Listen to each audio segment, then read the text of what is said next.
جو خطبہ عربی میں آپ سنیں گے اس کا مفہوم یہ ہے، تمام تعریفیں اللہ تعالیٰ کے لیے ہیں جو تمام جہانوں کا پالنے والا ہے، بڑی برکت والا ہے وہ پروردگار جس نے قرآن اتارا ہے اپنے بندے حضرت محمد صلی اللہ علیہ وسلم پر، تاکہ وہ تمام دنیا والوں کو اللہ کے عذاب سے ڈرائیں۔ جب انسان گمراہی میں جاتا ہے نا، تو یا تو وہ ڈر سے مانتا ہے یا شوق سے مانتا ہے۔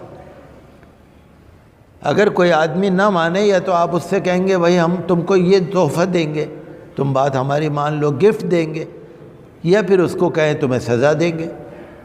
تو اللہ تعالیٰ نے قرآن اتارا ہے تاکہ جو اللہ کا عذاب ہے اس سے لوگ ڈریں اور نیک راستے پہ چلیں۔ میں تعریف بیان کرتا ہوں اس پروردگار کی اور اس کا ذکر کرتا ہوں بہت زیادہ۔ میں گواہی دیتا ہوں کہ اللہ تعالیٰ کے سوا کوئی معبود نہیں، اس کا کوئی شریک نہیں، اور میں گواہی دیتا ہوں کہ ہمارے سردار، ہمارے نبی، ہمارے مولا حضرت محمد صلی اللہ علیہ وسلم اللہ کے بندے اور اس کے آخری رسول ہیں۔ اللہ تعالیٰ کی رحمتیں ہوں اور درود و سلام ہوں ان پر، ان کی آل پر، ان کے اصحاب پر، بہت زیادہ درود و سلام۔ حضور صلی اللہ علیہ وسلم نے فرمایا کہ نماز جو ہے وہ دین کا ستون ہے۔ جیسے کوئی بلڈنگ ہوتی ہے نا، وہ پلر کے اوپر ہوتی ہے، ستون کے اوپر ہوتی ہے، سہارے کے اوپر ہوتی ہے۔ تو نماز جو ہے یوں سمجھیے کہ آپ کے مذہب اسلام کا ایک ستون ہے، پلر ہے، جس کے اوپر آپ کی پوری اسلامی زندگی ٹھہری ہوئی ہے۔ جو نماز پڑھے گا یقیناً اس کی زندگی کامیاب ہوگی۔ حضرت ابو ہریرہ رضی اللہ عنہ فرماتے ہیں کہ اللہ کے رسول صلی اللہ تعالیٰ علیہ وسلم نے فرمایا کہ تمہارے پاس فرشتے آتے ہیں، تمہارے پاس فرشتے آتے ہیں رات میں بھی اور دن میں بھی، اور وہ جمع ہوتے ہیں فرشتے فجر کی نماز میں اور عصر کی نماز میں۔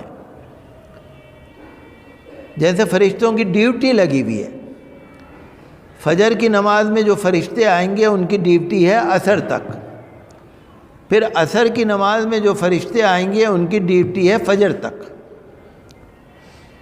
تو فرشتوں کی جو ڈیوٹی بدلتی ہے، تو فرشتے آتے ہیں، دن کے الگ آتے ہیں، رات کے الگ آتے ہیں، اور وہ فرشتے فجر اور عصر کی نماز میں آتے ہیں۔ پھر وہ فرشتے جب یہاں سے چلے جاتے ہیں تو اللہ تعالیٰ کے پاس جاتے ہیں، اللہ تعالیٰ ان سے سوال کرتا ہے، حالانکہ اللہ تعالیٰ تو سب جانتا ہے، اللہ تعالیٰ سے تو کوئی چیز پوشیدہ ہے نہیں، سب جانتا ہے وہ تو۔ اللہ تعالیٰ پوچھتا ہے کہ تم جو میرے بندوں کے پاس گئے تھے، تم نے میرے بندوں کو کس حال میں دیکھا؟ تو فرشتے کہتے ہیں کہ پروردگار عالم ہے، پروردگار جب ہم وہاں پر گئے تھے تب بھی وہ نماز پڑھ رہے تھے، اور جب ہم وہاں سے واپس آئے ہیں تب بھی وہ نماز پڑھ رہے تھے۔ ہم نے جاتے میں بھی ان کو جب گئے تو نماز میں دیکھا، اور جب واپس آئے تب بھی نماز میں دیکھا۔ پروردگار تیرے بندے نماز پڑھ رہے تھے۔ یہ بخاری شریف کی حدیث ہے۔ مطلب یہ ہوا کہ فجر کی نماز اور عصر کی نماز جو پابندی سے پڑھتے ہیں، جماعت سے پڑھتے ہیں، مسجدوں میں آتے ہیں، فرشتے بھی ان کے لیے گواہی دیتے ہیں، اور اللہ تعالیٰ کی طرف سے بھی یہ اعلان ہوتا ہے کہ میں نے ان کی مغفرت کر دی، بخشش کر دی۔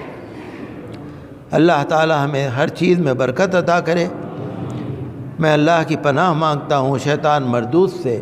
اللہ کے نام سے شروع جو بہت مہربان ہے، برکت والی ہے وہ ذات پروردگار جس نے قرآن اتارا ہے۔ اللہ تعالیٰ ہم کو اور آپ کو سب کو عمل کی توفیق عطا